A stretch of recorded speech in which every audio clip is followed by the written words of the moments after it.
Hello, hello. Happy day 3 of our Fearless Formulation Bootcamp. I have gotten so many amazing emails from you. Everyone is doing their homework. We have so many teachers' pets to put on the wheel for the masterclass prizes. So excited to be back here sharing more information about all things formulation. I know I talk really fast and I know I get really excited. And I also know that I get so into my stories that I forget what the heck I was talking about and I get a little off track. But the bottom line is you should have woken up this morning feeling so exhilarated, but yet a little bit confused as to, do I really need to go about formulation completely different than I have been all of these years?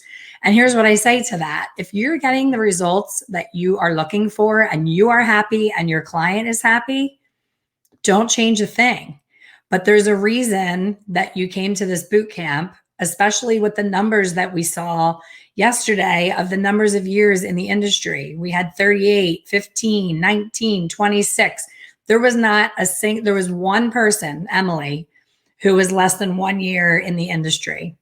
And all the other numbers in there were really high numbers. And you're taking the time to come to a free formulation boot camp. So what that tells me is that there are still questions.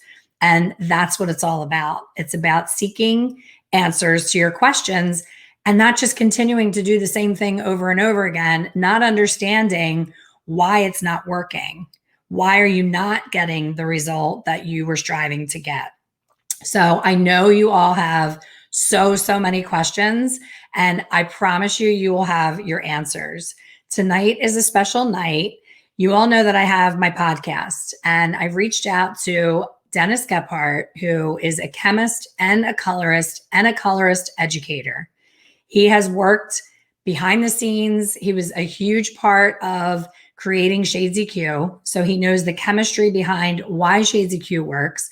So last night we talked about acidic, alkaline. So many people were like, whoa, hold on, you're talking too fast. It's like a fire hose. The information was coming out way too quickly. I was trying to get so much in that I think I lost some of you. So we are going to get the behind the scenes real why as to how hair color actually works with our special guest. And then the up close and personal Q&A with me is going to be in a masterclass on Thursday. So we're going to talk about that at the end of tonight's class, but I don't want to keep him waiting any longer. Our guest is here. I'm going to introduce him and we are going to chat. We did a podcast episode interview and we were so enthralled in our conversation that I said, this is going to be the longest podcast episode ever made. So let's get together again. Let's have you come to boot camp and let's continue our conversation. So without further ado, here he is, Mr. Captain Color himself. Hi, Elaine. Dennis Gebhart. Hello, Welcome. everybody. Great to be with you. Thanks so much for inviting me to be part of your program. Thank you. Thanks for being spontaneous and coming with such short notice. I was just like, we have to keep this conversation going because it was such a great chat. And there's so much more, myself as someone who's been coloring hair and teaching for a long time, right. You still blow my mind every time I watch a video of yours or we have a conversation, that there's so much more that always needs to be understood about hair. And when you and I chatted, I said, something that really makes me feel inept in what I do is the condition of the hair, porosity, pH. Sometimes I would go to an education event and they would start talking about pH and it was time for me to refill my coffee. It was like, whoop, whoop, whoop, whoop. Nope, no, don't want to hear this. Right. But it's so important, right? And you and I talked about the vivids and how people are bleaching hair out to the high heavens to where it should be on the floor. Right. And we have a responsibility as colorists to understand what we're doing to that hair. You're absolutely right. And I think the great thing about it is there is so much to know about this business, about this part of our craft.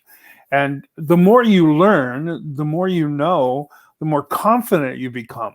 And I think that sometimes that's a missing piece when we run into problems in the salon, when a hair color starts to go, I call it going sideways. When a hair color starts to go sideways, we're not sure how to react to that, only because that missing piece of having confidence and having that knowledge.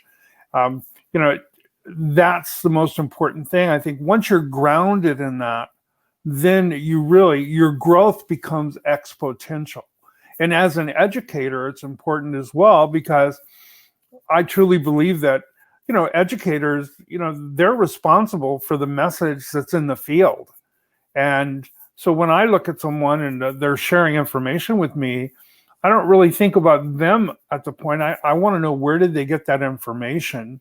Because it's a responsibility. It's great to have people that follow you and they believe in what your message is, but it's a responsibility also to be, for me personally, is to be as truthful and honest and give them science-based information. You know, you and I had this conversation when we talked on the podcast, is that in our industry, we have a little bit of science and we have a lot of opinions. And when those get together, ooh, it sometimes can be really scary stuff. Well, something that fires both of us up is the asking for the recipe, right? You see it all the time. Can I please get that formula? Can you please? But what is the formula? But what is the formula? But what is the formula? And I'm like, oh, it is not a recipe for banana bread, people. You know, whatever was done on that head, you could do it on your client all day long and it's not going to be the same.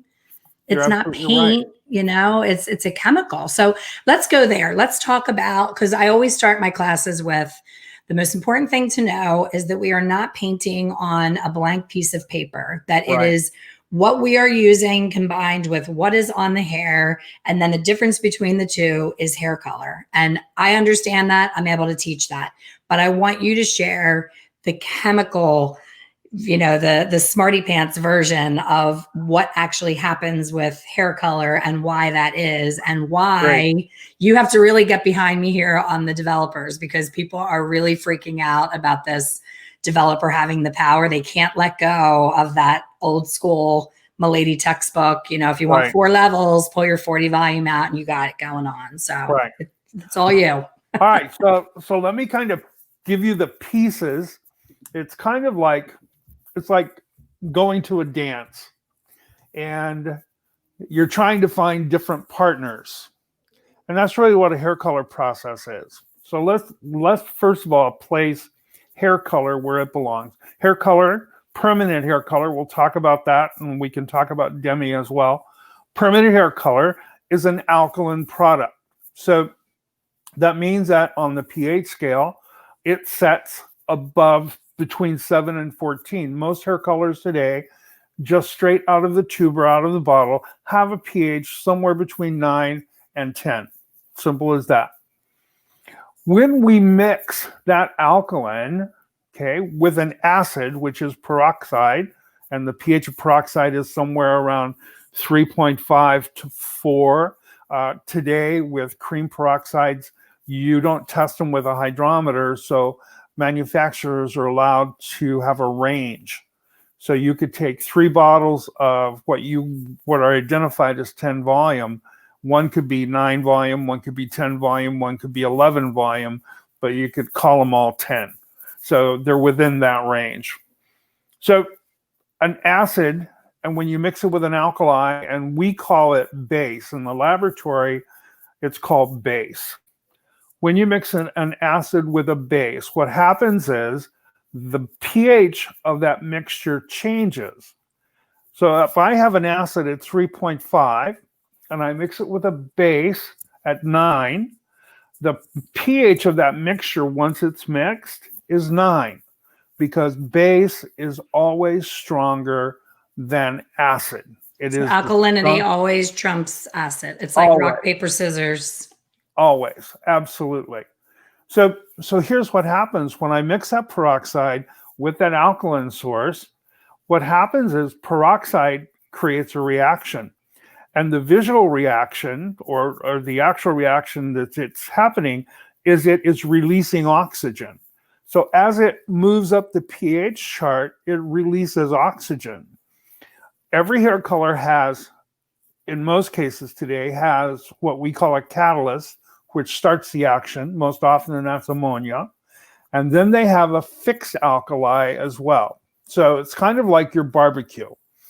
If I was going to barbecue in my backyard, I would clean out my barbecue, I would put in charcoal, and then I would spray the starter solution over them, and then I'd light a match. Well, a fire would happen immediately. That's the catalyst. And after a period of time, the fire would burn down and I would be left with the coals. That's fixed alkali in a hair color. So fixed alkali maintains the pH during the color process. So in hair color, the higher the ratio of fixed alkali, the longer the color will stay alkaline. For example, levels 1, 2, 3, 4, and 5 have very little fixed alkali in them. And so what happens as a result of that is that they don't stay in an alkaline state for very long. Lighter levels stay alkaline longer so that we can allow time for not only the deposit of pigment, but also the breaking down of natural melanin in the hair. That's a longer process, so that it has to stay alkaline or else the color process would stop completely. So whenever I do a color, I mix an alkaline with an acid. The alkaline creates the environment and the acid reacts to the environment. So the major control in a color process is the alkalinity, not the acid. So peroxide is an acid. If I mix 20 volume with a level 2 hair color, I will get deposit. I won't get much lift at all. If I take that same 20 volume and I mix it with a level 10, I will get lift. I will get lift and deposit. How's that possible? It's because the peroxide can only react based upon the environment in which it is exposed. So if I take 20 volume and mix it with the appropriate level of color, I will get 2 levels of lift. If I take 20 volume and I mix it with the wrong level of color, I may not get 2 levels of lift. If I take 10 volume and mix it with a darker shade of color, I probably won't get much lift. I'll get primarily deposit. If I think that, too, a way of explaining it, it just popped into my head when you were saying that, is if people are struggling to believe that the developer does not have the power that we thought it had, then if you use 40 volume with a level 2, you should be getting a level 2 to do more than a level 2. It's, you can put 40 volume with anything and it's not going to make it do any more than it did before, because it's the lower amount of, it's loaded with more pigment and it's at a lower level. Here's what's happened. You're absolutely right. 40 volume mixed with a level 2 hair color will not give you 4 levels of lift. You cannot do it. I'm sorry. But here's what it will do. It will destroy part of the pigment that's in your color. Because remember, there's a side effect to peroxide. Yes. Peroxide, see, we think that it's a sequence process in hair color.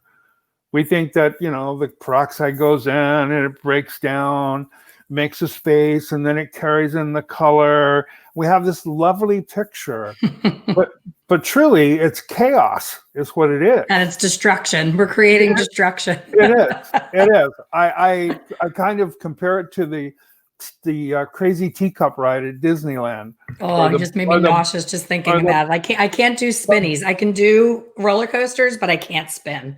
Yeah. And so that's what happens, is that we think all the power's in peroxide, but it's not. Actually, it's in the marriage of both. You have to pick the right level of color with the right amount of fixed alkali in it so that it maintains. Now, I teach that as the window of alkalinity, meaning that the lighter the shade, the higher ratio of fixed alkali it has, the longer it will stay in an alkaline state. And so we've done this for years. People use it, but they don't know the why. Why is that happening that way? And so it allows you to now really use your peroxide where you need it and for a specific purpose. And that's where a lot of us, we get this misinformation. We think 10 volume is deposit only. It's not. It's only based upon what you mix it with. In fact, what's really funny is, years ago, they had a lot of bass bumpers, to bump the bass. And what those were high lift tints with a 5 volume developer that you would put on the head. You process it for 10 or 15 minutes. You get a level to a level and a half of lift, and you would take it off. And you get a beautiful orange. Yes. Yes. So understanding the pH scale is very, very important. Understanding that the alkaline or the base controls the pH completely. Also, understanding the pH scale helps you understand hair and hair's integrity. Knowing that from 7 to 14, yes, it's alkaline, but it's also negatively charged. So before you go any further, I want to ask a question to the people watching. Sure. When all of you are behind your chair, and I'm going to answer mine honestly too, because I'm full disclosure. We talked about that last night, that I'm an honest girl. When you're behind your chair and you're chatting with your client and you're deciding what you're going to do for her color and to her color, is porosity, pH, or any of the things that Dennis is talking about going through your head? Are you thinking about, oh, this color that I'm ready to pick up has a pH of 9.5 and this developer?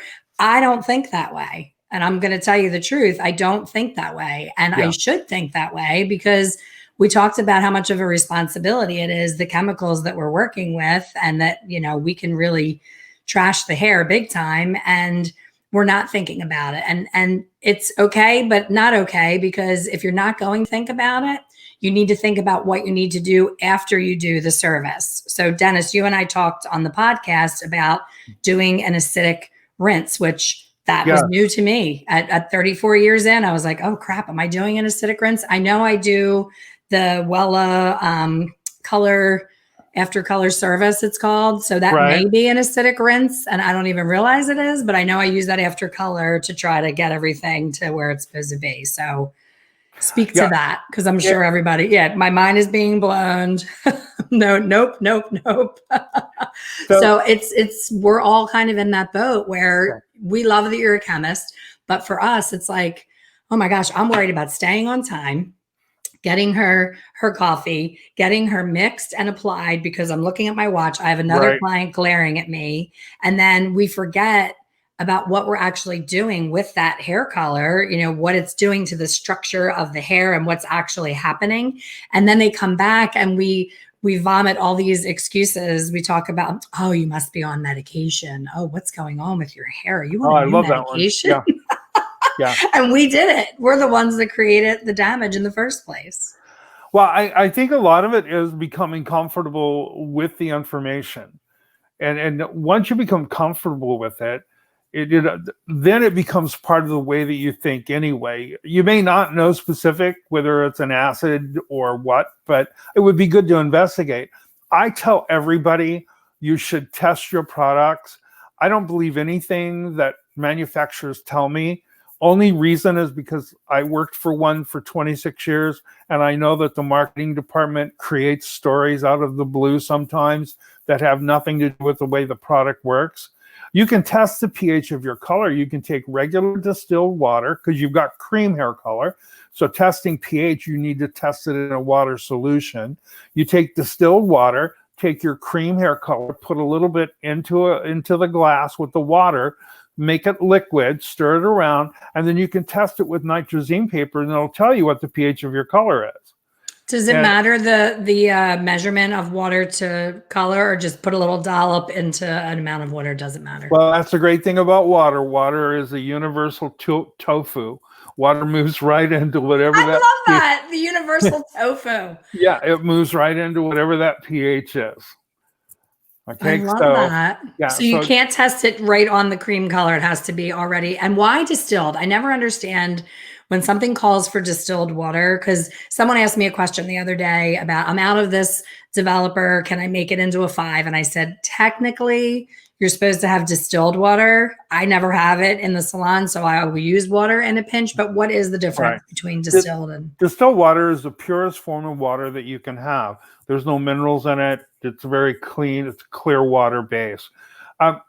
Many people operate their entire career without ever using distilled water. But then there are those who live in certain parts of the country or the world where they have high chemical deposits in their water supply. I'll give you an example. Hawaii is one, for example. They have a lot of iron in their water in Hawaii and the islands. And one of the things that when I was over there doing a class, someone told me, they said, well, I use powdered bleach, but when I use this bleach, it like starts puffing and swelling and it gets hot. And I said, well, tell me how do you take care of your tools at the end of the night? She goes, well, I rinse my bowls out and wash them and I let them dry. And the next morning and I come in and I use them. I said, well, are they plastic bowls? And she goes, yes. I said, well, are they new or are they old? Because sometimes plastic, as it gets old, it gets cracks in it. Well, what happens is if you have mineral deposits in your water and you let a bowl dry, the water goes away, but you're left with the mineral residue on the surface of the bowl. And so if you put a lightener in there at a pH of 12 and you mix that with your peroxide, you get a chemical reaction. And that's why sometimes people get excess puffing and swelling in their bowls, not only because they mix it improperly, but they get puffing and swelling. The product can get hot. And so distilled water is 80 cents a gallon. I think that's how much it costs in this store. Just get some and have it. Yeah. It just makes it much easier. But someone asked the name again of the paper, the testing pH paper. Nitrazine paper. You can buy it on Amazon.com. Nitrazine. Yes. Bryn, if you're on here, type that into the comments. So testing your products helps you understand what they're doing to the hair. And I think once you become comfortable what we actually do to the hair, it's important. I mean, like if we can't go inside the hair strand, so I call hair color science sort of the science of precise estimation, because everyone kind of gives you an idea about what they think is going on, but they don't know exactly what's going on. So when I apply color to the hair, here are the things that are happening. Number one, peroxide. Now you've got several things going on. Peroxide is a multitasker. Okay, it is delivering, it is making space, and it is part of the oxidation process. So peroxide is a multitasker in this whole color process. And so peroxide is breaking down the structure of the hair, breaking down the melanin, because if the hair is in a virgin state and I want to put artificial pigment into the hair, I can't do that without breaking down the structure of the hair. So the story of coloring hair with no damage is absolutely not true. Because if you're going to use permanent hair color, you have to damage the hair or affect the structure of the hair in order to do that. And one of the things peroxide does in the color process, or in any process where you use it, is peroxide splits the conjugated bond of cysteine. Cysteine is a major protein in the hair. Remember, there's amino acids here. Cysteine is part of the key amino acid that is part of the hair's protein structure. Peroxide will split that conjugated bond. A conjugated bond is two bonds that are sharing electrons. Okay, so they're like connected. Disulfide bonds are conjugated bonds too.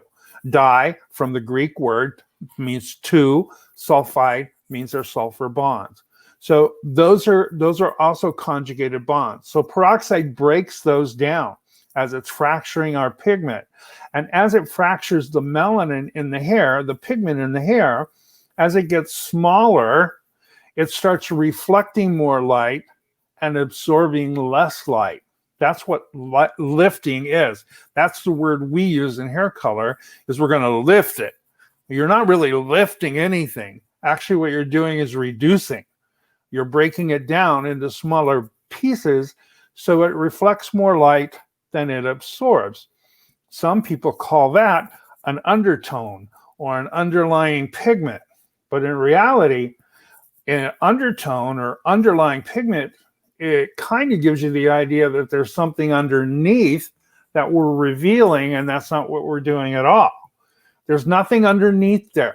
We're not revealing anything under. And the We're reason changing it to that shape. Exactly. Because that's what created this whole mindset that I'm putting color over the hair. You see, people say, well, if I put a color over this other color, when that color fades off, the other color will come back, and it won't. Right.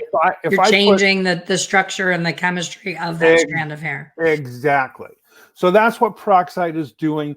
Plus, it's carrying in the intermediates, things like precursors, couplers, and modifiers. Remember, there's no color molecule in your bottle or in your tube. There's nothing, there's chemicals there. So those Well, somebody asked a question, and I want you to address it because I hope that I answered it well enough. We talked about, the power is in the tube, not necessarily the developer, and that sometimes you need a higher level to get where you want to go, that you think you're getting to a certain level, but you're really not. And her question was, she wanted a copper red level 7. And she said, the math that you gave me is saying that I need to use a level 9 to get them to a 7. But she said, there's not a copper red tube at level 9. And it's hard to articulate that the copper red isn't in the tube. It's when you use a higher level to lift her natural level, the copper's coming from the orange that is created from the pheomelanin. It's in the hair, not in the tube. What's a better way to explain that? Because I feel like I probably made her more confused. Well, I think that number one, if they're not used to using the universal law of lift, and that's what you teach, and I teach that too. Universal law of lift pretty simply says whatever level of color I use with 20 volume will always lighten the hair approximately half the distance between the starting level and the color I'm using, and it will. And that you already said that better. Really? Oh, thank you. and so that works. It works every time. It works with every brand of color. And the reason it works is because you have a ratio of fixed alkali and a ratio of pigment in your color. So when you're using that to lighten the hair, the lifting or the power is actually coming from the color. You are counting on the hair contributing something. Remember, the hair, whatever the hair contributes, will be 50% of your result.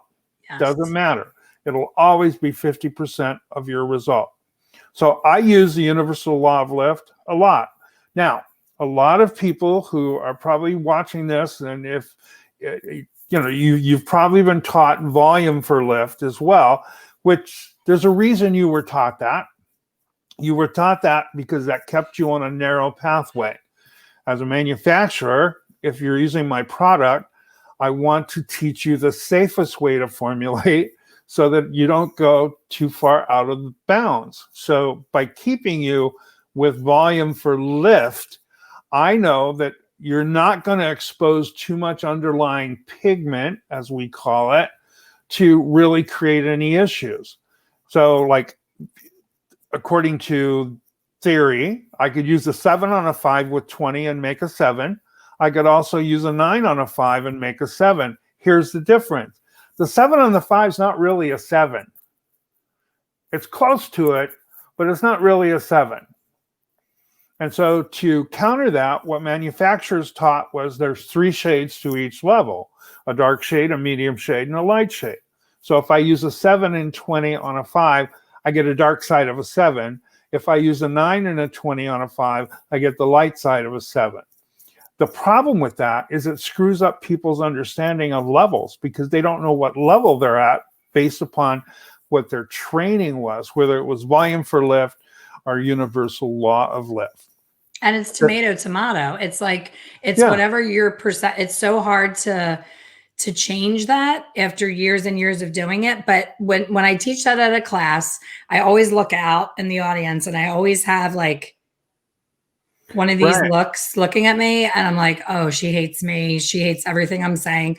But she's the one after class that comes up, asks me for a little chat. You know, we hug, we take a picture, and she writes to me 2 weeks later and says, I finally got my mom to be the shade that I wanted her to be after all these years. I thought I was getting there with the way that I was doing it before. Right.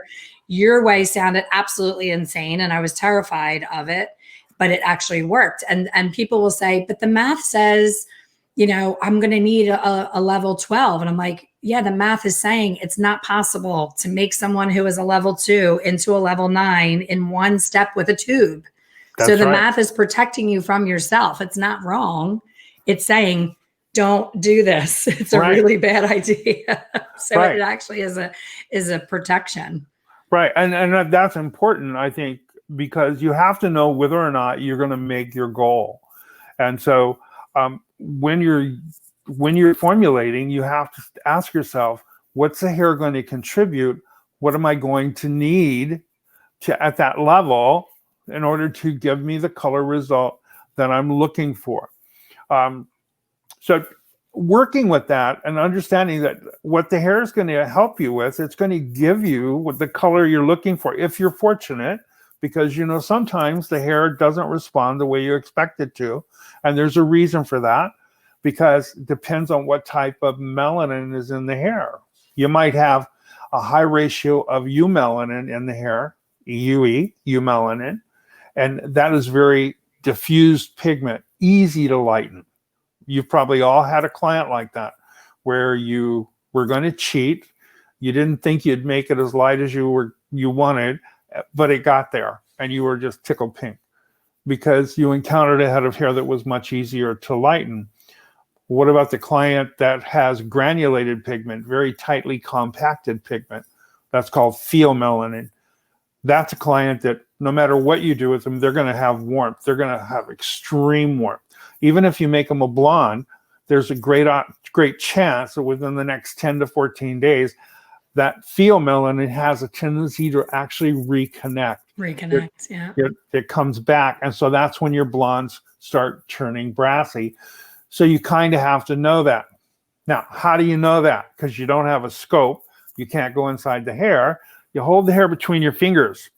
If the hair is flat and chalky, when you look at it in the light, doesn't have a lot of light reflect, doesn't have any warm tones in it, but it's more flat and more chalky, that's an indicator that it's probably eumelanin. It's going to be easy to lighten. If I take that hair strand and I hold it between my fingers and I look at it and it's got warmth in it and it's a tight, shiny cuticle, you know, that level 6 dark blonde with a tight, shiny cuticle, and you go, hey, level 6, I can use a high lift tint with 40 volume, get her to blonde, and you get stuck in yellow, lemon yellow, and you just go, what is wrong? It was just that her pigment was so strong that when you got to your target, it still had a lot of tone to it, very, very strong. And it was very hard to compensate for that, even at lighter shades. Normally, a lighter shade that the hair contributes, it's softer. The warmth becomes softer as the hair gets lighter. So as a hair color manufacturer, when I make lighter shades, even though they're in the same family, the concentration of pigment in that color is softer to compensate for the softer tone that hair is contributing. So sometimes that's when people are trying to take someone who has pheomelanin and make platinum blonde out of them, and they get them to yellow, and they say, I'm still going to try my platinum blonde toner, and they're still yellow in the hair. And they go, why didn't it work? Well, it didn't work because it wasn't the right color for this person's hair. So that's what formulation is, understanding the tools that we're working with. And you can manipulate your formulas to create a lot of really great results. See, sometimes I like to take a high level of color and I use a low volume of developer because I don't want to get maximum lift. I want to just underlift it. I want to create something a little bit less. And so there's lots of things that you can do with that. Let's talk about the other thing that really twists my kahunas is my company, you don't have to buy a separate demi. You just use this magic fairy dust developer and you can turn the permanent into a demi. Drives me crazy. Well, I'm going to tell you, there's no way to take an alkaline and convert it to an acid. You can't do it. Now, I'm sorry, if you're using hydrochloric acid, way down here, you know, the one you can't handle unless you have. I was going to say, you said you had to put on a hazmat suit to handle it. Yeah. So there's no way to do that. So you ask yourself, well, then why do they tell me this? Here's why they tell you that. A couple of reasons, and I can't, I'm thinking for them, I guess. They're saying that to you because, number one, they didn't know how to sell demi-color products in the first place. You know, I was part of the team who created the number one selling demi-permanent hair color still worldwide. Still number one. Well, I'm very proud of that. Yeah, you should be. Thank you for that.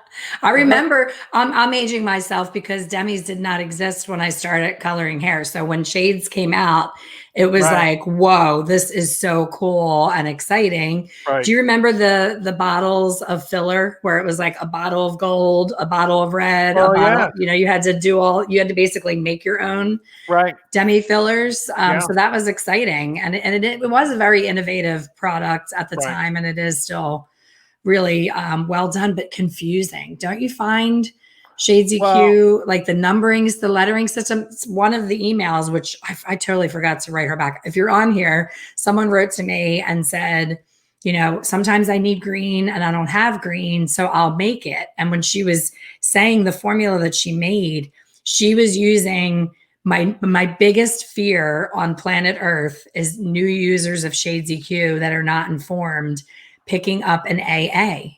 Mm-hmm. Whoever thought it was a good idea to name that AA has probably gotten people into more shit because you would think double ash, woohoo, level 6 double ash, give it to me all day. And it's Auburn. So in her formula, she was using that thinking she was getting blue. She was like, I needed to do blue and yellow. I did 6 AA and 7 T. And I was like, no, that's not blue and yellow. So I need to write back to whoever that was. Yeah. But easy mistake, right? Right. So the reason that they teach this today is because they didn't know how to sell demis. They made demi colors, but then they didn't know how to market them. So rather than go to the added expense of creating a demi line in addition to a permanent line, they thought, what we'll do is we'll create a solution, an acid solution, and most of them are citric acid. In fact, there's one company, well, Elaine, you probably know this company because you just talked about them a few minutes ago. You used some of their stuff in your salon, is that they said they could reduce 70% of the ammonia out of a color mixture by using their special solution. And you can't do that. I actually tested it in the laboratory and it didn't even move the needle. So what you're doing is a low volume hair color. That's all you're doing. Exactly. Okay. And it's not a bad thing, but it's not a demi. And the reality is even demi colors today, because they've changed, I've been gone from that company for some time and there's been some changes made in it. Most demi colors, people think that they're different than permanent hair color. They go, well, it's demi, it's not a permanent color. No, a demi is permanent hair color. It just doesn't have any alkalinity. That's all. Yes. So it's when people say, well, they don't last as long. That's not true. I agree with you. I fight with people all the time because they'll say, well, I'm not, my client wants it to last. She wants permanent. And I'm like, the only thing permanent that you're getting by using permanent is the warmth that it's going to fade to. That's going to be permanent. So forget that. Permanently changing your hair. Permanently making it brassy is what you're doing. Exactly. So yes, and that's the thing. There's magic stories out there, and you have to be careful about that because there's always a story. I think I told you this, Elaine, when I worked at Redken. We made a product which was really designed just to bump the bass. It was somebody's idea to do this, and it was called Shimmer One. Shimmer One. And we launched it, and it was when we launched it, after we had developed it, we sat in the laboratory and the marketing people came over and they said, so tell us, what's in it? Does it have protein in it? And we said, well, yeah, we're experimenting with something called rice protein. And they went, whoa, that's cool. And they said, well, what are you doing? Like, is there anything in there for shine? And we go, yeah, we're using some mango butter, trying to get the product natural.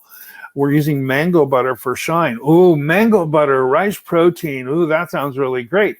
And so after they took their notes and the meeting was finished, they went back. And then when we launched the product, it was launched with something called Tri-Light technology. And we looked at each other and we went, what's that? What's Tri-Light technology? Where did that come from? It came from the marketing team. The marketing team. So you have to be cautious about that. If something sounds too good to be true, it probably is. And so just understand that we still use acids and alkalis to color hair. We still use PPD dyes, paratoluene dyes. We're using those. We always use those anyway when they were to, later on in our business. We use PPD dyes in darker shades, anything lower than a level 6. We used them because they gave you rich, beautiful browns. They gave you excellent coverage of gray, and they gave you bright reds. In lighter shades, we've used paratoluene dyes because they didn't give you great coverage of gray. So you weren't covering gray in the lighter shades anyway. And so we always had used those. We're still using those today. And we're using aminophenol dyes, which is really basically a coupler that, helps to link the precursors together. But we're still using really similar things. Now, everybody's using micropigment technology, and they're acting like it's a point of difference. And I laugh about that because actually Wella created the P5 dye, and then the patent ran out on that P5 dye. And when it ran out, it opened up the market for every other manufacturer to use it. And now everybody's got micropigment technology. It's not a big deal. Let's talk about MEA, because that's another thing that fires me up. The advertisements for Madison Reed, where they have Terry Hatcher, in her kitchen, like she's really doing her own roots, and she's got like COVID roots. They're like this long, white, and she's putting her Madison Reed on, and she's like, it's just fabulous, and I'm never going back to the hairdresser. And the thing that triggers me in their ads isn't that they're encouraging women to do it at home, because she's not my client anyway. If she wants to do that in her kitchen, rock on with your bad self. I don't even want to do my own color in my own kitchen. Right. But they advertise ammonia-free, all natural, blah, blah, blah, blah. And I'm like, no, no, and no. If you are covering that white hair, you are not ammonia-free. You're using an ammonia substitute, and you are full of shit. How do they get away with that? How do they not get in trouble from... They get away with it because in chemistry, if you change one component in your mixture, you can change the name. So ammonia... You notice I have a whiteboard?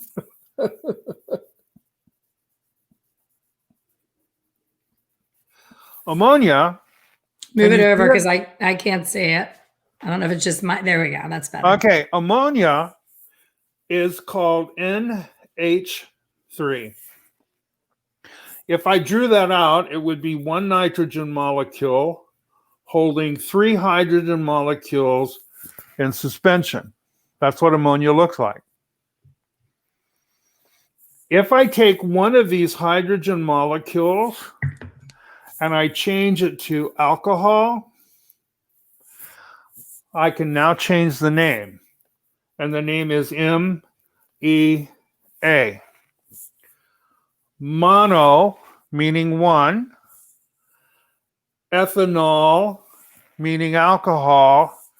Amine, meaning it's an alkymene just like ammonia. But you can make the statement that it's ammonia free just because of that one little thing that you changed. Absolutely. Absolutely. Absolutely. There are so much. Do you know that manufacturers that say they have pure tone colors in their line, right? They say it's a pure tone. Okay, well, here's what we know. You can't just have a pure tone. I mean, you can have a direct dye, but you can't have a pure tone because you have to have background. You have to have tone, and you have to have reflect. I call it the holy trinity of hair color. Every blended hair color has background, tone, and reflect. So here's what happens. As long as my background... Someone just said, wow, this is intense. I love it. I love it. They thought I had their brain scrambled last night. They're going to be drinking tonight. As long as my background is no more than 10% of the formula, I can say it's a pure tone. Okay, so even high lift blondes have backgrounds in it, but they don't call them a background. They call them a screen. They changed the name. So the reason I say that is because that's what happens is the chemistry, you know, because we're able to change the name of things like that, it allows us to create these illusions that things are very, very different. Now, MEA has a competitor, you know that now, right? Called aminomethylpropanol. Oh, that's a new one for me. AMP. Do tell. Okay, and the reason they're using aminomethylpropanol is because here's the bad stuff they say about MEA. They say MEA, once it's in your hair, it can't get out of your hair. You're stuck. It stays in your hair, and it dries your hair out. So that's only partially true. The molecular weight of ammonia is about 15. So that's very small. So that's why ammoniated colors will have a tendency, because ammonia penetrates your skin, it penetrates your hair. Ammoniated colors will often have a tendency to stain the scalp a lot because of ammonia. It dries everything out. Okay, so using MEA's molecular weight is about 64. Okay, so it's much bigger. So it doesn't really penetrate into the hair that well at all. So it's easy to wash it out. The problem is you can't smell it because MEA has no odor. It's not pungent like ammonia. So the problem is if they do a lousy post-oxidation service, that means they shampoo once, condition, bam, get her in the chair and get her finished. Because post-oxidation is a process. If that hair is setting at a pH of 9, and I rinse it with water, providing my water is a pH of 7, I pull the pH down. And then when I shampoo it with a shampoo of a pH of 4 to 5, I pull it down even lower. And when I shampoo it a second time, even lower. And then when I use a conditioner, acidified conditioner, lower. And then an acidifying spray, totally constricts the cuticle and brings the pH of the hair back down closer to a 4.5 to 5.5. So if I just do a lousy shampoo, some of that product is still in the hair. I'm sure you've seen people when they shampoo a color out and then they set the client up and there's still color on their scalp, on their neck, and they just wipe it off. Well, see, they're still exposed to that chemical.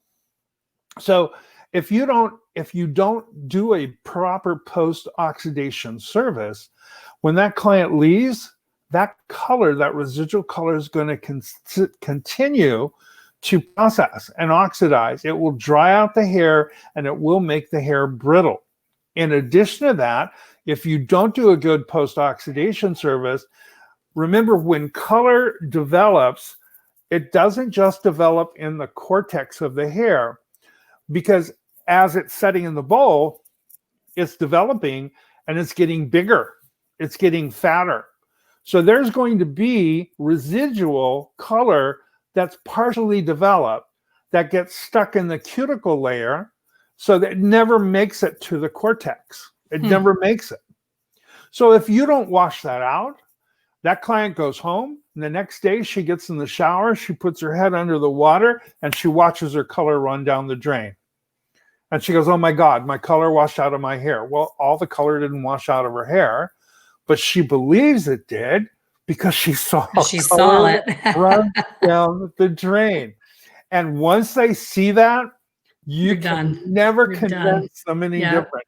It's like when you are doing color correction and you go to decolorize artificial pigment, and now she looks like, she looks like a blue-orange head of hair. You don't ever want her to see the mirror, because once she sees that orange in her hair, no matter what you do after that, she can't unsee it. She cannot unsee it. You're absolutely right. We have no mirrors in the color room in my salon because of that. I'm like, all they have to do is catch one little glimpse of an in-between process from sink to chair, and it's game over. It's they're gonna, no matter what happens, they're gonna hate it. It's crazy. Right. So I guess I went down a rabbit hole. I'm sorry. No, that was an amazing rabbit hole. I'm looking at, let's look at these comments.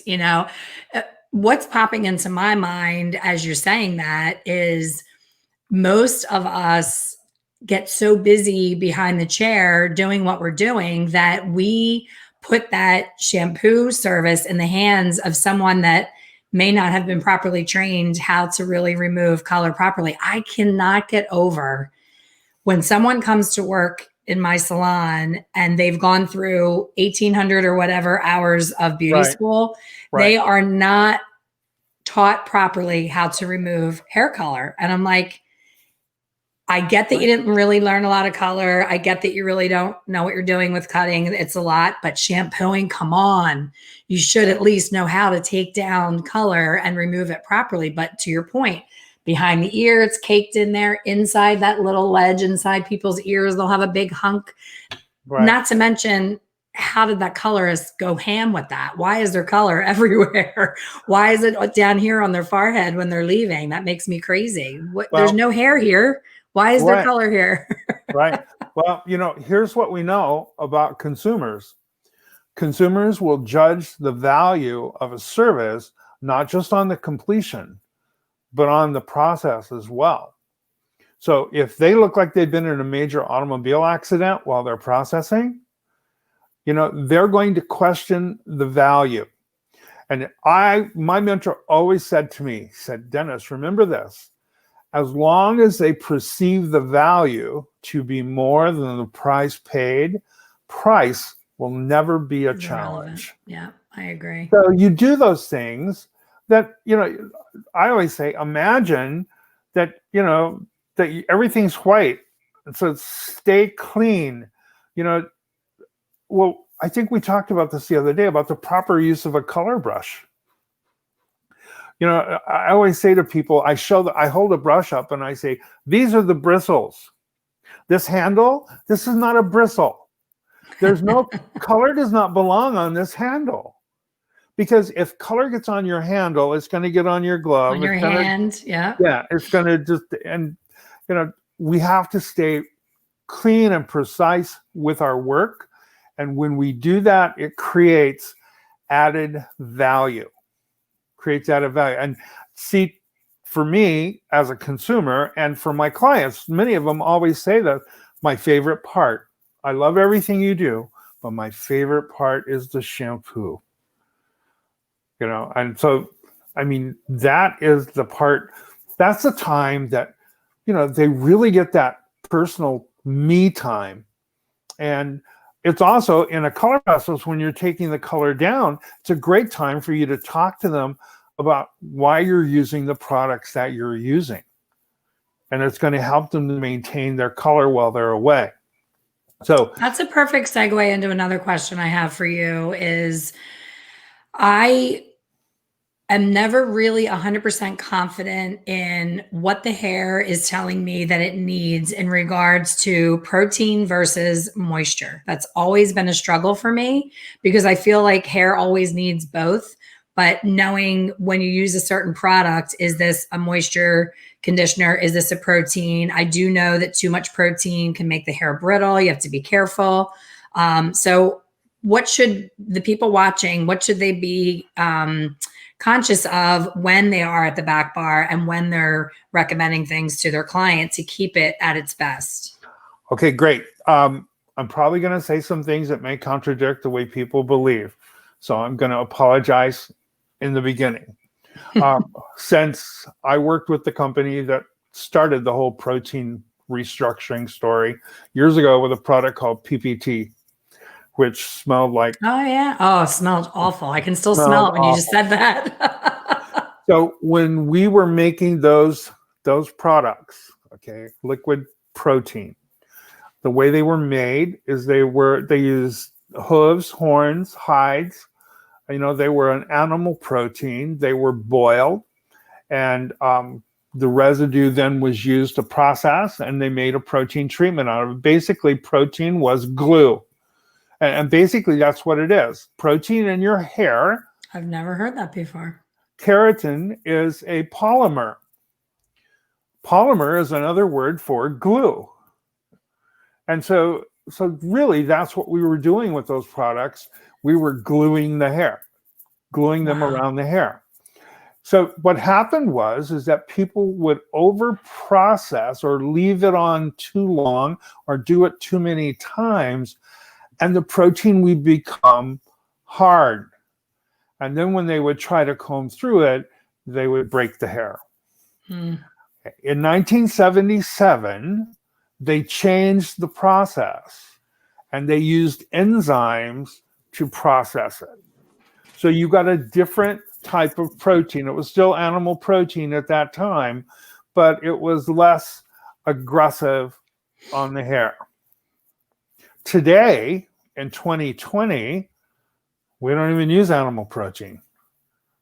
Everybody's using basically plant protein of some sort, silk protein, but silk protein is really the cocoon of the silkworm, so they don't know silkworms were killed during this process. We're using milk amino protein, which is derived from milk fat.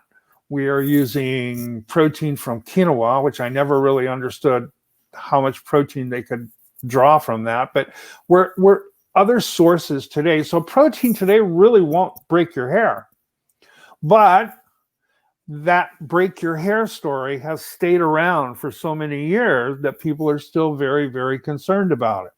So let's talk about what the hair needs, protein and moisture. Well, we know the hair is made up, it's 90% protein. So with blind faith, you can always know the hair probably needs protein more than it needs moisture. It may need both, but it definitely will need protein. If hair is in a damaged state, that means the structure is compromised. Moisture is not going to do it any good. Moisture might make it feel good, but it's not going to really repair the hair. Okay. So it needs structure. So when I use protein, and when I explain to my clients, like treatments versus conditioners, I try to explain to them a treatment is food for the hair. So why do you eat good food? So your body is strong. That's what a treatment does for you. A conditioner is a surface active product, meaning that it literally works on the surface. So it's protection. So that's how I position conditioners and treatments. So when I look at hair, I find that moisture only makes up about 5 to 10% of the hair structure. So you're really getting that slip and that combability and that false sense of I healed the hair, but it's not really doing any permanent healing. Right. Moisturizers are not really going to do much for the hair because the hair doesn't require that much moisture. The hair really, healthy hair actually repels water. It doesn't want to hold on to water. Healthy hair. You can take and do this test. Get yourself 2 little glass dishes and extract a couple of hair strands from your head and drop one in the water. If it sets on the water for the first 30 seconds or so before it falls to the bottom, that's pretty healthy hair. If on the other hand it immediately falls to the bottom, then your hair is porous. Porous hair is hair that has holes in it. Okay, it's not a baseball, it's a wiffle ball. That hair has a structure issue, and so we need to use something that's going to add structure and strength to that hair. That's what most of the protein treatments today do. They simply place ionic bonds in the hair fiber. Ionic bonds are temporary bonds. They're stronger than covalent bonds. That's what a disulfide bond is. But they are temporary, meaning that you have to continually replace them. Most of the protein treatments that we use today only last about 7 shampoos, the initial protein treatment. So you need to be using something at home to support it. That's why today at-home regimens are no longer an option. They're part of the service. Just like treatments are no longer an option, they are part of the service. So if the hair has a structure issue, then protein, it needs protein first. And I would always apply protein first to the hair, and then I would apply moisture if you have 2 separate products that do that.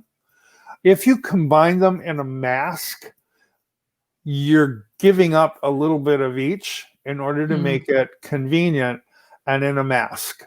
It doesn't make it bad. It just means that you're going to have to use it more often to get the hair to where you want it to be.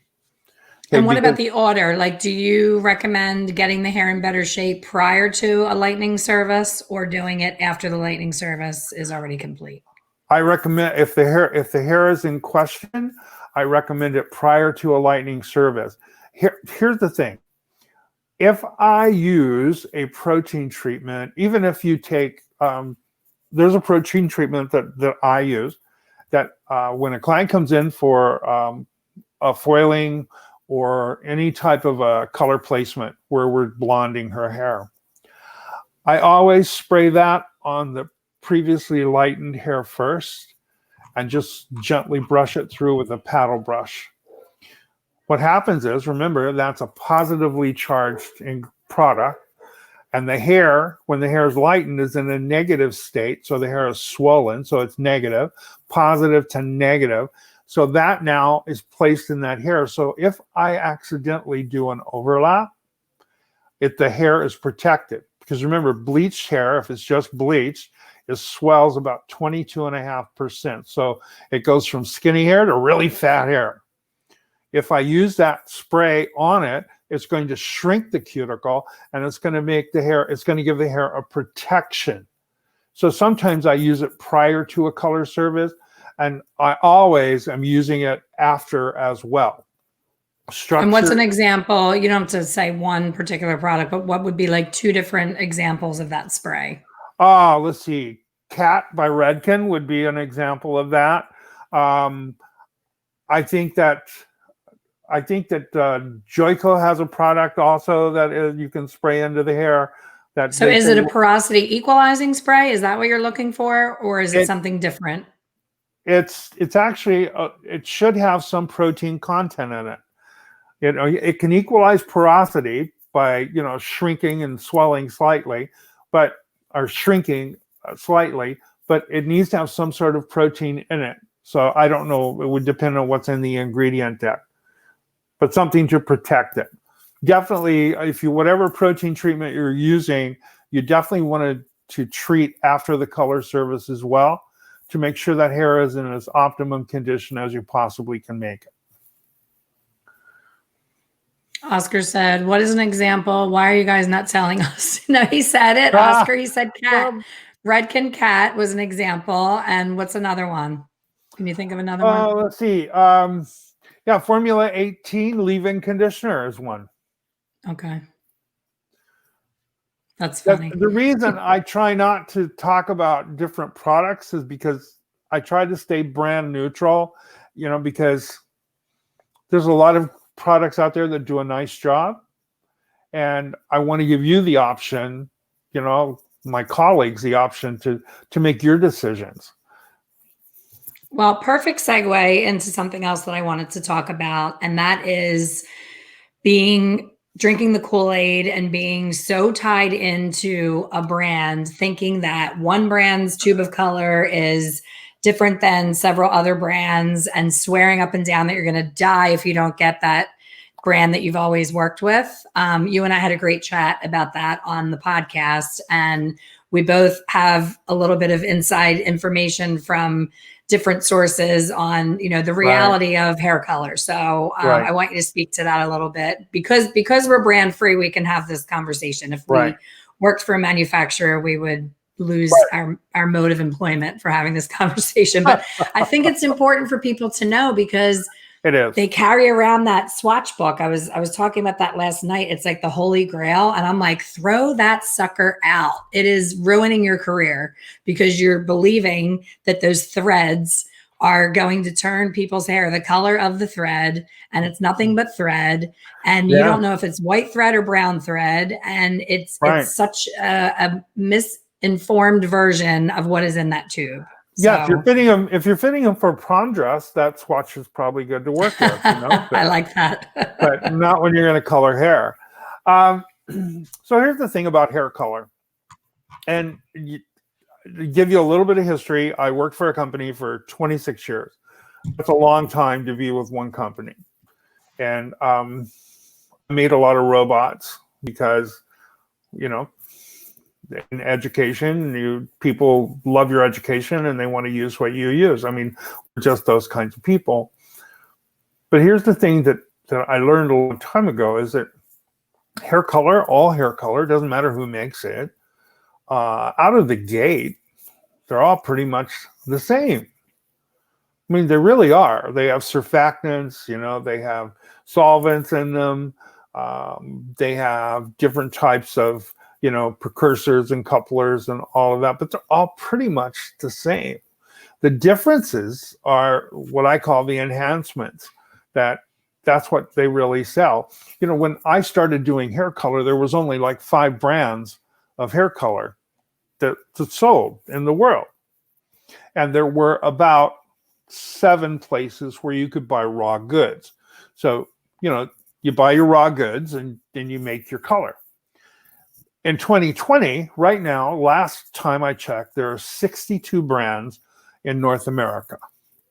And there are about 12 places where you can buy raw goods. So if you do the math, it tells you that there's some duplication going on out there. And so you need to find a color that works for you. So when someone says to me, what do I look for in a color brand? Well, first thing I look for in a color brand is performance.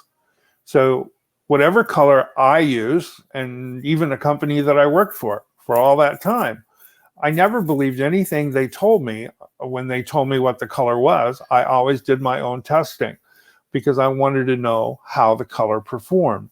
And I recommend that you do that you test your product. Do dye outs. Take your brand and dye out your colors. You know, you can start with the level 6s. Go all the way. I was just going to say, I think the biggest discrepancy that I've found in swatching out color and comparing lines is the 6. 6N is so different. You could have 5 different manufacturers' versions of 6N and none of them look the same. The others, not so much. You know, it's pretty much the same. But that 6 is like one company, it's like a light brown, and another company, it's a dark blonde. You know, it's kind of that hump. Right. So if you dye those out, then you know exactly how your product performs. And I think pick a product that does what you need it to do. See, I have a translucent hair color brand.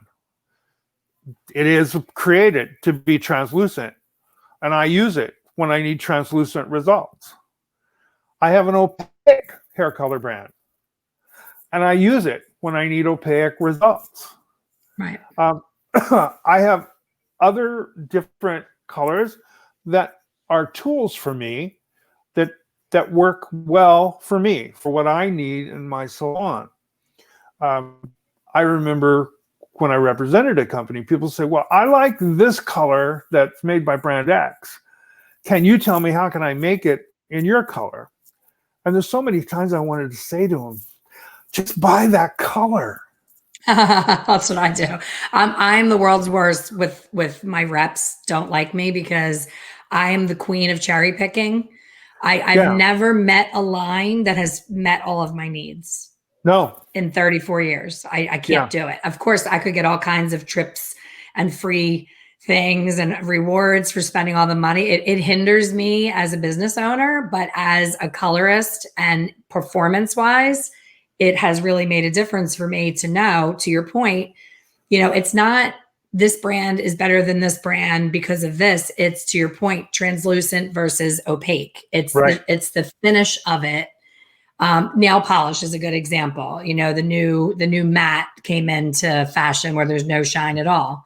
Right. That was you could have the same color, but one is matte and one is glossy. So that's where, I got a lot of questions last night about when to use acid demi versus alkaline, and people were very confused. For me, it just comes naturally because I'm like, do I want sheer and shiny, or do I want heavy, occlusive, permanent looking, right.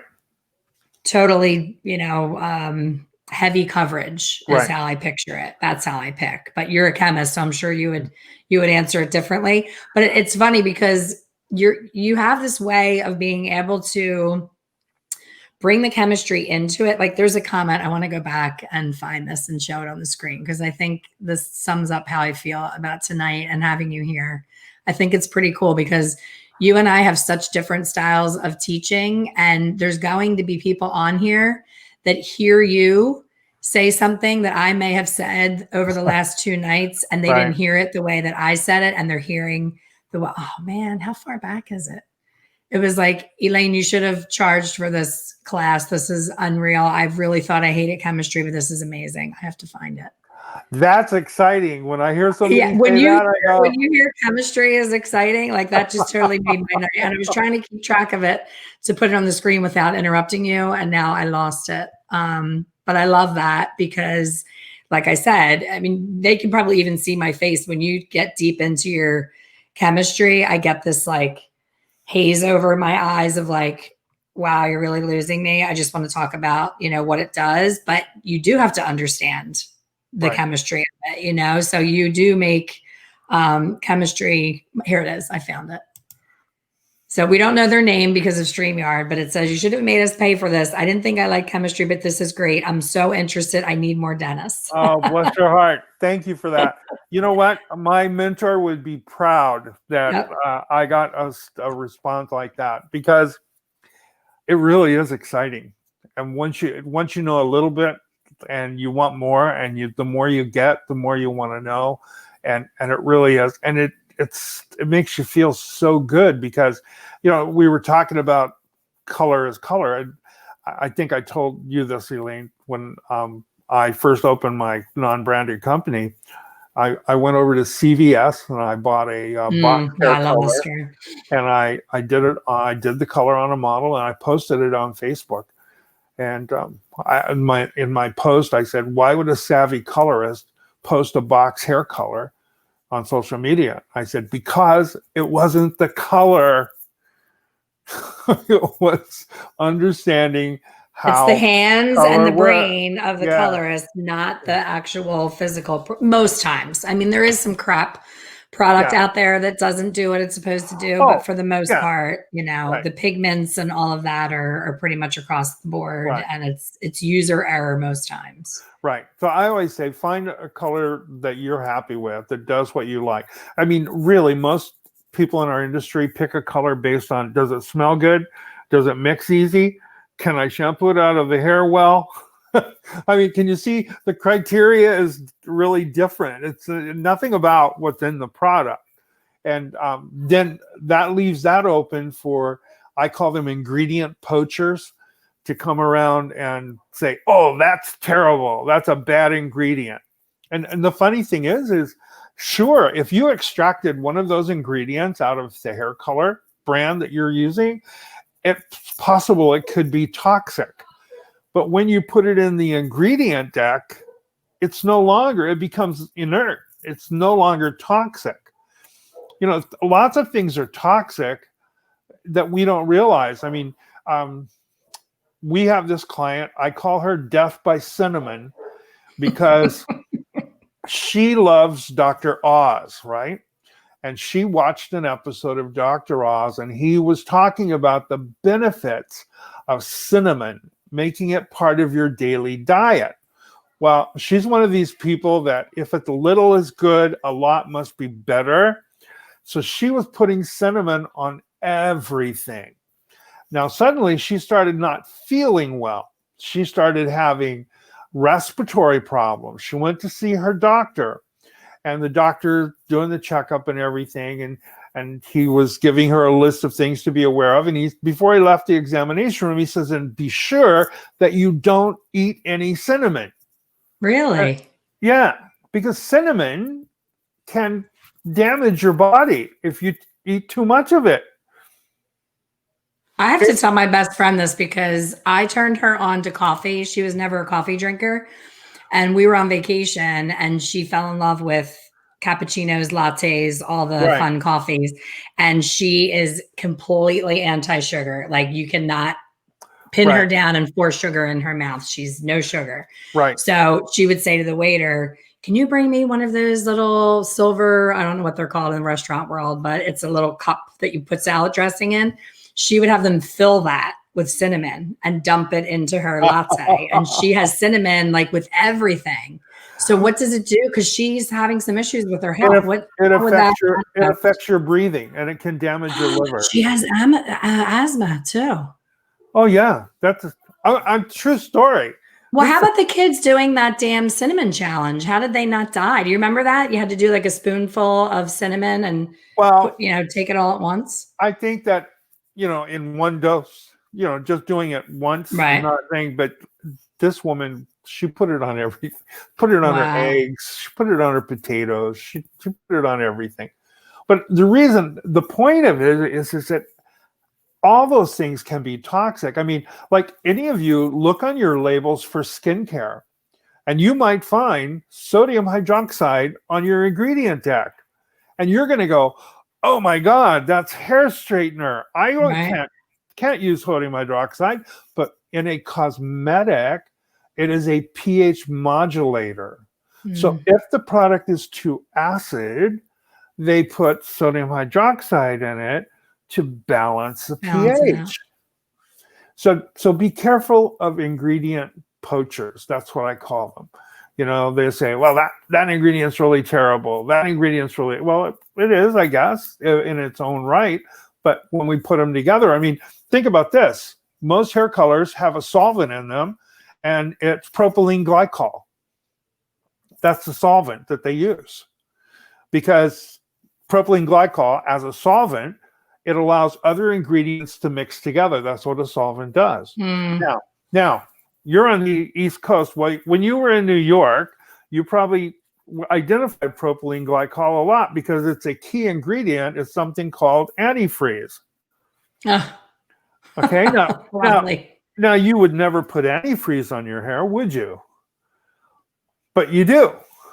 Yeah. And think about all the Brazilian smoothing treatments, the formaldehyde, all that. And that was the same thing as the MEA and ammonia, where they changed one little ingredient and said formaldehyde free, but then you put that high temperature of heat and you're right back into, You bet. Yeah. It is formaldehyde free until you heat it. What you have to do the treatment. So it's like we're constantly being lied to. And it's unnerving because we as consumers, you have a little bit of an advantage because you understand chemistry and you can kind of work it out on your own. But really good friend of mine who loves you, by the way, she's been following you forever, and she's really conscious of ingredients, and she's gotten really into taking care of herself and checking ingredients and everything. And she's a purist, and the products, it takes a lot to get a product into her hand and on her body.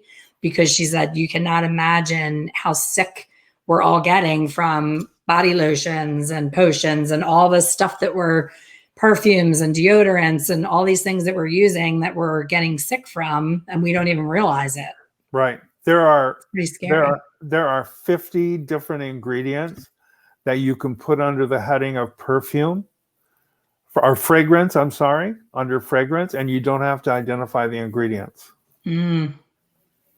So it can just get lumped under that category and Yeah. not. Yeah. Yeah. So That's crazy. good. Well, everyone is asking, how can we follow Dennis on social media? They're falling in love. We need more Dennis, and someone's answering Facebook and YouTube. Somebody put your Facebook Captain Color. So they're hooking you up here, Dennis. They're answering for That's me and for you. great. So, so That's you great. stirred the pot. You got them interested, and we're all going to be chemistry geeks now. So that's amazing. Well, bless her heart. Thank you all so very much. You can follow me on Instagram at Real Captain Color. And on Facebook, I have Captain Color is Dennis Gebhart. And then you can follow me on Dennis Gebhart as well. And I have a YouTube channel called Guru Nation. We also have a page on Facebook called Guru Nation. Or you can visit me at my website, which is www.gurunation.net. And our brand new redone website goes live tomorrow. So I'm very excited about that. That's exciting. You had somebody put the emoji with the mind blown. So, and that's something that you put brain smoke on some of your videos. So that's good. Yeah, You made their brains smoke tonight. Yeah, I do a show called Brain Smoke, which is kind of my chance to just kind of address some of the issues that are happening in the industry. And we do also I do like a coffee break like a couple of times a month. I usually post that on Instagram if I'm going to do it. It's a live broadcast. So I try to get out there and, field questions and things like that. My brain smoke is pre-recorded because it allows me the opportunity to say what I need to say. Stay on track and not get interrupted with 8 billion questions. But I just I had a good time tonight. Can you tell that? Yes, and I'm so happy to have you here. This was such a perfect way to end these 3 days because it's so, it's so hard. You want to just open up people's brain and pile, 30 plus years of information into it in a short period of time. And it can be, I just picture me with a fire hose on my mouth, just trying to blast it all out at once. So I'm a lot. I talk fast and loud and get excited. You're calmer and more, polished with your chemistry and all that. And I thought having the two of us together when they had so many questions could really, be just a different way of, they say there's 4 different types of learners. Some people need to read it. They need to have it on a piece of paper and they need to read it. I've seen a couple people say that you need to write a book about the chemistry of chemistry portion of hair. So there's readers, there's people who like to watch it on a video over and over and over again. And then there's hands-on people that are like, I got to get in there and do it. I can't just talk about it. So it's really nice that you were able to do this and offer a different perspective on the why. I'm really fascinated by the why of what we do and the importance of understanding what hair color actually really is. So thank you so much. And thank you, Elaine. I will talk to you very soon. I'm just going to wrap everything up with them. And I'm sure they're all going to find you on social media. All right, everyone. Thank you so much. Elaine, hope to see you again. Take care. Absolutely. Thank you. Bye-bye.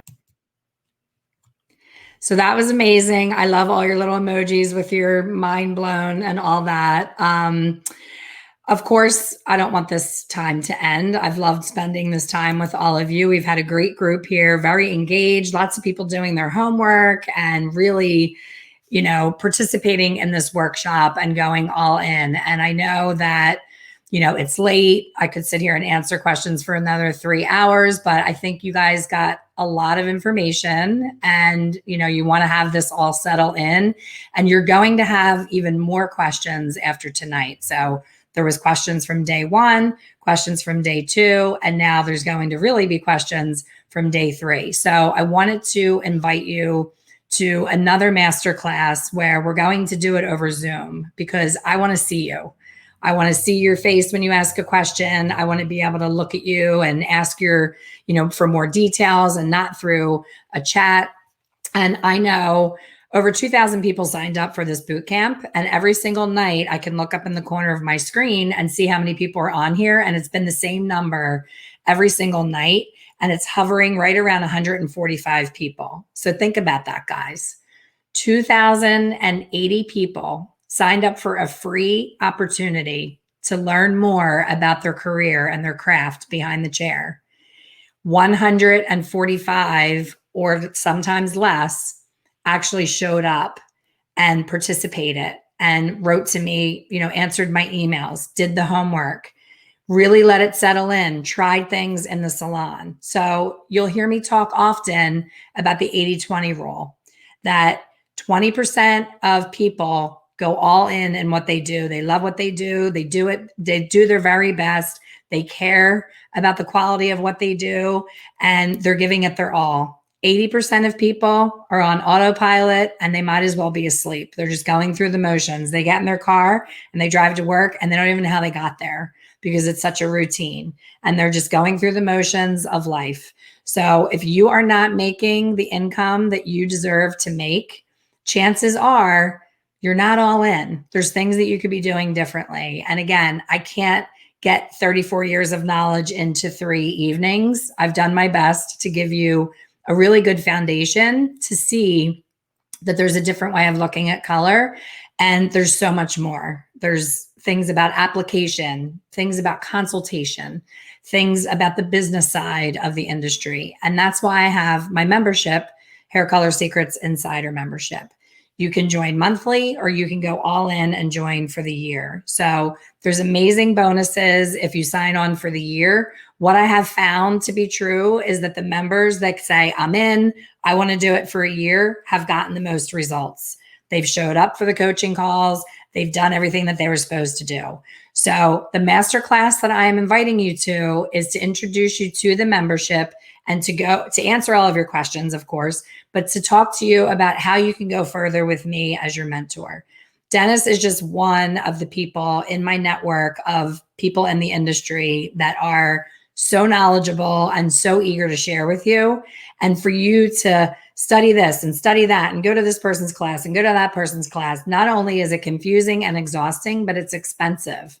So I created this membership so that I can bring all these great people to you in the comfort of your own home. You can get on your smartphone, you can get on your computer, you can be in your car on a long drive listening to it. And it's just so much information that you need a year to comprehend all of it. There's a lot. So if you enjoyed this and you have zero interest in joining us in the Insider membership, this has been an absolute pleasure and honor to be here for you these 3 days. I have loved every second of it. You can tell by how fast I talk and how excited I get that I love to share my love of hair color. But the masterclass is an invitation to get to know me a little bit better and ask questions about, what's the membership provide? What does it do? How do I do it? What does it cost?